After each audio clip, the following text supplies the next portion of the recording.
Hola, soy Liliana Nicolosi del Hospital Español de Buenos Aires y en representación del grupo Guti Guch vengo a presentar el caso clínico Fallo del Fontán-Kreuzer, callejón sin salida.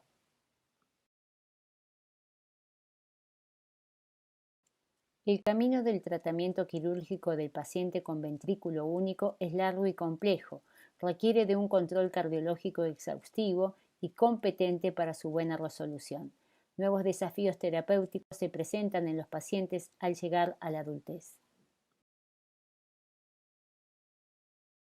El caso de una paciente de sexo femenino, actualmente de 35 años, con diagnóstico al nacer de atresia tricuspidia 1B, es decir, atresia tricuspidia sin transposición de los grandes vasos, con hipoplasia de las ramas pulmonares y presencia de una CIB pequeña, consecuentemente hipoflujo pulmonar. Se le efectuó una primera cirugía a los 11 meses de vida, anastomosis subclavio pulmonar derecha para mejorar el flujo pulmonar y luego, a los 3 años, se realizó cirugía de Fontán-Kreuzer atriopulmonar, en la cual se conectó la orejuela derecha directamente a la arteria pulmonar, bypaseando así al ventrículo derecho, que tenía además atresia tricuspidia. Esta técnica actualmente no se utiliza dado que genera megaaurículas derecha y predispone a arritmias y trombosis. La paciente evolucionó adecuadamente hasta 2005, cuando presentó aleteo auricular en 3 oportunidades con requerimiento de cardioversión eléctrica. Fue evaluada mediante eco y resonancia magnética. Se constató severa dilatación de la aurícula derecha, como se ve en el video de 4 cámaras del eco Doppler cardíaco, y por resonancia magnética se obtuvo una fracción de eyección de ventrículo izquierdo del 70%.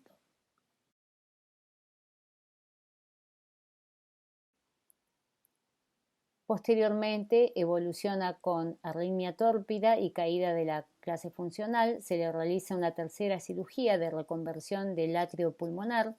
En 2010 se efectúa bypass total del ventrículo derecho con tubo intracardíaco fenestrado con colocación de marcapaso epicárdico.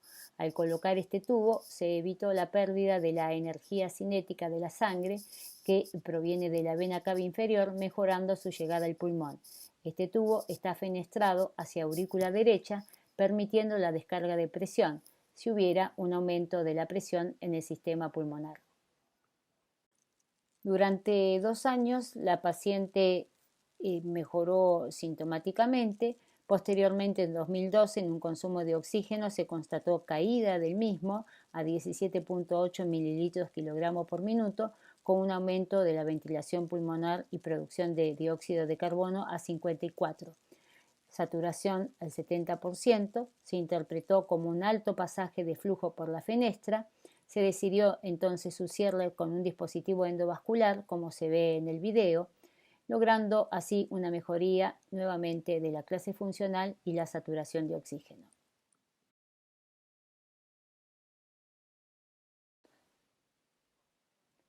4 años más tarde presenta nuevamente caída del consumo de oxígeno, saturación al 70% y disnea.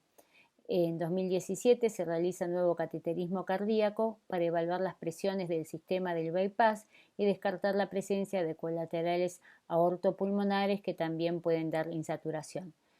Se encontraron presiones de 11 milímetros de mercurio en vena cava superior, vena cava inferior, en el tubo y en las ramas pulmonares izquierda y derecha. Pero se observó un pasaje de contraste de derecha a izquierda en la porción inferior del tubo intracardíaco en la zona de unión con la vena cava inferior. Se realizó prueba de oclusión con balón de 8x20, constatándose un aumento de la saturación de 86 a 93%.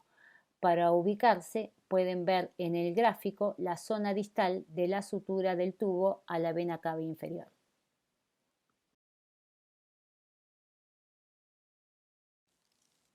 Se realizó un ET para valorar con más precisión el tubo intraauricular en sus porciones proximal, unida a la vena cava superior, porción media y porción inferior unida a la vena cava inferior.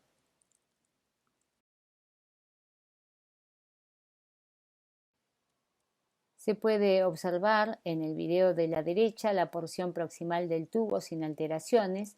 En la parte medial del tubo se observa una imagen redondeada que corresponde al dispositivo de cierre de la fenestra realizado en 2012.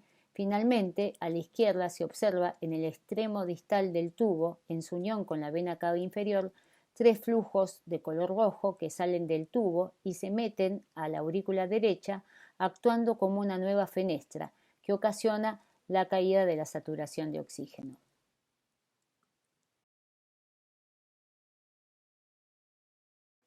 Luego de plantear y descartar todas las causas posibles que se enumeran de disfunción del bypass del ventrículo derecho, se plantea colocar un stent forrado en la zona distal del tubo para tapar estas nuevas fenestras.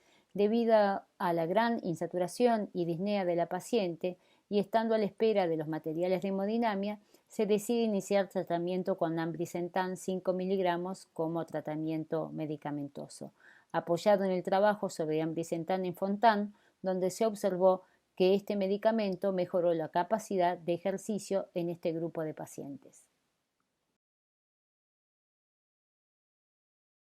A los 5 días de iniciado el tratamiento con ambrisentan, la paciente se comunica con sus médicos para comunicarle su mejoría clínica y aumento de la saturación de oxígeno a 91-92%.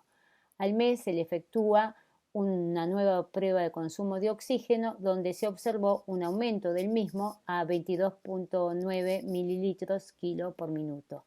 Actualmente la paciente continúa con ambrisentan 10 miligramos.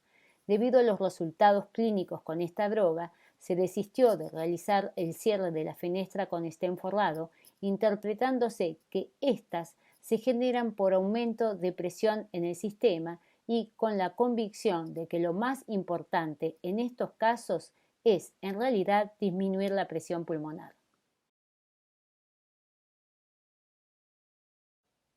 Finalmente, como resolución de este caso clínico, podemos concluir que nuevas alternativas terapéuticas deben ser tenidas en cuenta en el paciente con Fontan-Kreuzer disfuncionante. Asimismo, el cierre de fenestra no soluciona el problema de la disfunción del bypass total del ventrículo derecho.